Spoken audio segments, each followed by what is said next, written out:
नमस्कार दोस्तों, मैं मंजू हल्द्वानी उत्तराखंड से। दोस्तों, जिस तरह से भीषण गर्मी पड़ी थी उससे पौधों को बचाना मुश्किल हो गया था, उसी तरीके से अब जो है भयंकर बारिश पड़ रही है। तो हमारे उत्तराखंड में तो पिछले कितने दिन हो गए हैं कि लगातार बारिश है। आज बहुत दिनों के बाद हम लोग जो है धूप देख सके हैं। तो मैं आज आपसे बात करूंगी कि भीषण बारिश से, लगातार हो रही बारिश से अपने पौधों को कैसे बचाएं, किस तरह से केयर करें कि आपके पौधे जो हैं गर्मी से जो आप बचा के ले आए हैं उनको अब वो बरसात में न मर जाएं और आगे वो आपका साथ निभाएं। दोस्तों, सबसे पहले तो अपने पौधे के बारे में जानकारी पता होनी चाहिए कि इस पौधे को कितना पानी चाहिए होता है, क्योंकि जो बड़े पौधे होते हैं, मजबूत पौधे होते हैं, हार्डी पौधे होते हैं, वैरायटी उनकी हार्डी होती है, वो तो बारिश के पानी को झेल जाते हैं। पर कुछ पौधे बहुत नाजुक होते हैं, तो उसके बारे में आजकल तो बहुत आसान है कि आप गूगल कर लीजिए, कैसे मालूम पड़ जाएगा कि हमारे पास पौधे का नाम पता होना चाहिए और हम उसके बारे में पूरी जानकारी पता कर लेते हैं। तो उसको पौधे का अरेंजमेंट अपने गार्डन में उसी हिसाब से करिए। नेक्स्ट दोस्तों, हमारे गार्डन में पौधे जो लगे होते हैं वो कुछ मिट्टी के पॉट में लगे होते हैं, कुछ सीमेंट में लगे होते हैं, कुछ प्लास्टिक में और कुछ जो सिरेमिक में होते हैं। जिसमें से मिट्टी के पॉट में लगे हुए पौधे जो होते हैं उनके मरने के चांसेस कम होते हैं बनस्पति के जो पौधे प्लास्टिक के और सिरेमिक में लगे होते हैं। तो अब जो प्लांट आपने भरपूर धूप में रखे हैं, भरपूर बारिश में रखे हैं, तो बारिश में रखे हैं, तो उनको वहाँ पर आप मिट्टी के पॉट रखेंगे तो वो कम मरेंगे, उन पौधे लगे हैं उसमें और जो पौधे अगर प्लास्टिक के पॉट में लगे हुए तो उनका विशेष ख्याल करिए, क्योंकि उन्हें पानी रुकना नहीं चाहिए, बिल्कुल वेल ड्रेन सॉइल होनी चाहिए। बुरबुरी सॉइल बनी होगी उसके अंदर, तब तो आपके पौधे नहीं मरेंगे। और सिरेमिक के जो पॉट में आपने प्लांट लगा रखे हैं तो उनको बेहद खुले पानी में मत छोड़िए। थोड़ा बहुत पानी, बारिश का पानी जो है उन पौधों के लिए अच्छा होता है, पर लगातार हो रही बारिश में अगर आप उन सिरेमिक में रखे हुए पॉट्स में प्लांट को रख देंगे तो वो मर सकते हैं। दोस्तों, अपने पॉट में की मिट्टी इतनी भुरभुरी बना के रखिए कि पानी आता है और वो बह जाता है, मिट्टी पॉट में नहीं रुकता है। अगर फिर भी आपके किसी पॉट में पानी रुक रहा है तो उसमें नीचे से पहले तो उसके छेद को जो है को देखिए, कोई रूट्स वगैरह तो वहाँ इकट्ठी नहीं हो गई हैं। कई बार ऐसा भी हो जाता है, रूट्स वगैरह ज़्यादा डेवलप हो जाती हैं तो वो छेद को भर देती हैं। तो नीचे से छेद को नुकीला करके और फिर उसको अच्छा सा बनाइए, तो जिससे कि उसमें से पानी निकल जाए। उसके अलावा फिर भी आपके उसमें पॉट में पानी नहीं निकलता है तो हो सकता है कि आपके पॉट में जो है पूरा रूट बाउंड हो गया, उसे रिपोर्टिंग की जरूरत पड़ रही है, तो आप उस काम को करें। तो इस तरीके से किसी भी तरीके से हो, आपके पॉट में जो है पानी नहीं रुकना चाहिए। दोस्तों, कई बार हम जब प्लांटर में अपने सॉइल बनाते हैं तो इसमें जो है कोकोपीट वगैरह का इस्तेमाल करते हैं, बहुत ज़्यादा फर्टिलाइजर का इस्तेमाल करते हैं। तो इससे क्या होता है कि हमारे पॉट में पानी की मात्रा बनी रहती है और पानी कम नहीं हो पाता है, क्योंकि इन चीज़ों को पानी को होल्ड करने की कैपेसिटी होती है।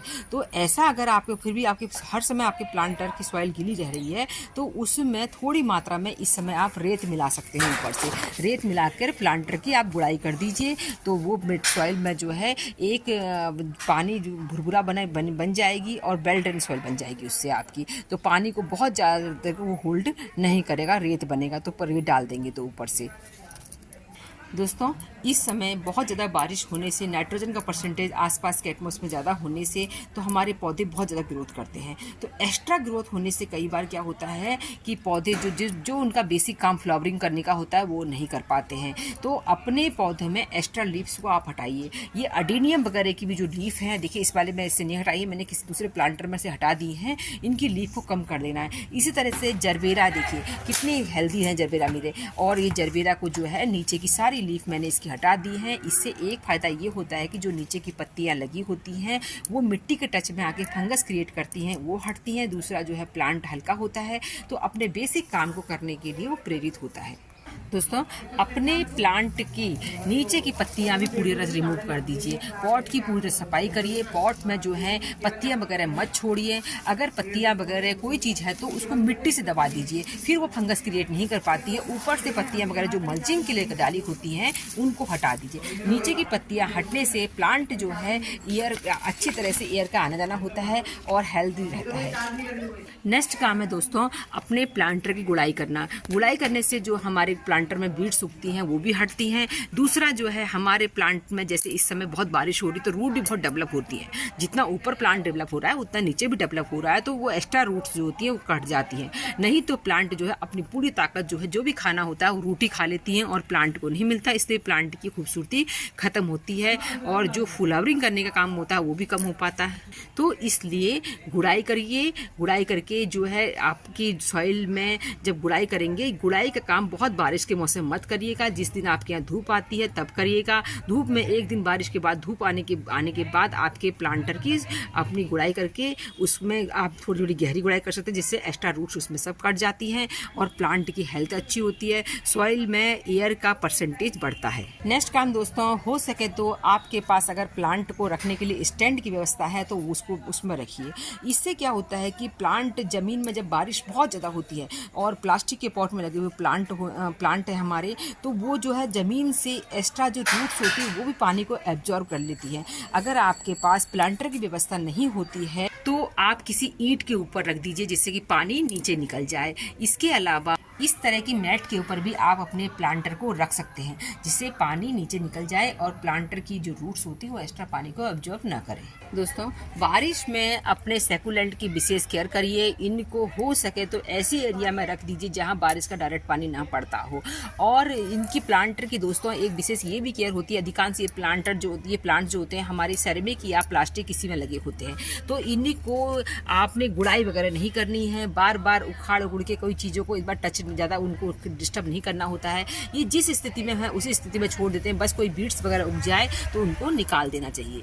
दोस्तों, इस समय अपने जो पिंका हैं, जैसे आपको मैंने सेकुलेंट बताया वैसे ही पिंका भी ऐसा प्लांट है दोस्तों, बहुत सुंदर होता है, गर्मियों का पौधा होता है, फूल तो अच्छे आते हैं इस समय पर। चाहे देसी पिंका हो या हाइब्रिड पिंका, अगर आपने इसको खुले पानी में रख दिया है तो इसकी पत्तियां ही गल जाती हैं, फूल की बात छोड़िए, और धीरे धीरे प्लांट जो होता है मर जाता है। तो इन चीज़ों का आप ध्यान रखें। आपके पास पिंका के प्लांट है तो उनको थोड़ा सा शेड वाली ऐसी जगह पर रखिए जहाँ सनलाइट पड़े, बारिश का पानी न पड़े। अगर आपने सीड ग्रो कर रखे हैं इस समय, तो सीड को डायरेक्ट आप जो है खुले पानी में कभी मत छोड़िएगा, वो वैसे के वैसे ही गल जाएंगी, आपको कुछ नहीं मिलेगा। उनको जो है जिस तरह से बताया कि आपने बिंगा के प्लांट को किनारे पर रखना है जहां बारिश का पानी डायरेक्ट न पड़े, उन जगहों पर इनको रखिए। और वैसे सीड ग्रो करने का बहुत सा समय होता है। दोस्तों, इसमें पौधे जो हैं जंगल की तरफ बढ़ते हैं, तो अपने गार्डन में इस बात को मेंटेन करके रखिए। पौधों की जो है निराई, छटाई, गुड़ाई सब काम लगातार करते रहें।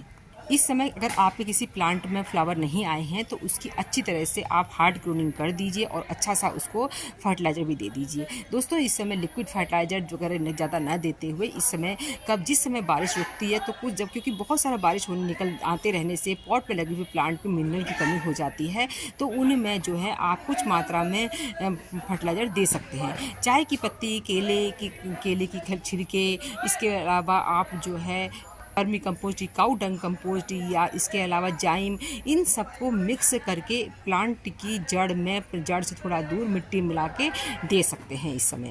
इस समय लगातार बारिशें होते रहने से प्लांट के पत्तों में कई बार पानी रुका रह जाता है। से क्या होता है दोस्तों, प्लांट के पत्ते गलने लग जाते हैं। तो आप जब अपने गार्डन में आते हैं तो इस तरह से अपने प्लांट्स को हिला दीजिए करें। हिलाने से भी जो एक्स्ट्रा पानी होता है वो बाहर निकल जाता है और पत्तियों पर नहीं रुकता है, तो पत्तियाँ जो है खराब नहीं होती हैं। इसके अलावा दोस्तों, इस समय जब बारिशें होती हैं तो हमारा प्लांट जो होते हैं वो डिसबैलेंस होने लग जाते हैं।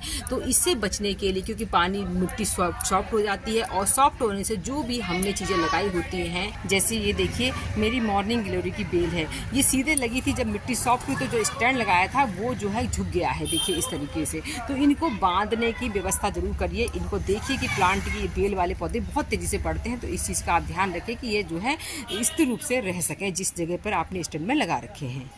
नेक्स्ट एंड लास्ट बहुत ज़रूरी काम है दोस्तों, इस समय जिस दिन बारिश आपके यहाँ रुकी रहती है, आपको फंजीसाइड का यूज, उसके अलावा नीम ऑयल का यूज जरूर करना चाहिए अपने गार्डन में। और देखिए मेरे कितने सुंदर सुंदर छोटे छोटे से खुले हैं, भले इस समय की गर्मी भी है तो येलो रोज खिले हैं। अपने रोज प्लांट की भी विशेष केयर करें दोस्तों। क्लोनिंग हर प्लांट की कर सकते हैं इस समय, पर आपको रोज प्लांट की क्लोनिंग करने में ध्यान देना है। रोज प्लांट की क्लोनिंग इस समय न करें और इस चीज़ का ध्यान रखें, क्योंकि रोज में जो होते हैं ये होल होते हैं दोस्तों। होल से जो पानी अंदर जाता है तो प्लांट जो होता है डाई बैक होने के डर रहता है, तो ये चीज़ें होती हैं। वैसे देसी वाली वैरायटी बहुत हार्डी भी होती है और आप कई बार कटिंग चल भी जाती है, कई बार ख़राब भी होती है। इस चीज़ का भी आप ध्यान रखें। नीम ऑयल का स्प्रे, और इस समय जो है अपने प्लांटर के ऊपर थोड़ी सी मात्रा में आप जो है नीम खली का एक परत लगा सकते हैं, क्योंकि नाजुक पौधों के लिए तो ये काम जरूर करना पड़ेगा आपको। तो इन सब चीज़ों का ध्यान रखेंगे तो आपके प्लांट नहीं मरेंगे और आपका लंबा साथ निभाएंगे। अपने प्लांट की सॉइल में थोड़ी मात्रा में हल्दी और राख का प्रयोग करिए। आप इस समय आपके अगर वेजिटेबल्स वगैरह लगा रखी हैं तो उनके ऊपर थोड़ी थोड़ी मात्रा में राख बुरक दीजिए, तो उनके लिए उसको आपको अच्छे रिजल्ट मिलेंगे। दोस्तों उम्मीद करती हूँ आज की जानकारी आपको पसंद आई होगी। फिर मिलते किसी दूसरे वीडियो में, तब तक अपना और अपने प्लांट्स का बहुत सा ध्यान रखिए।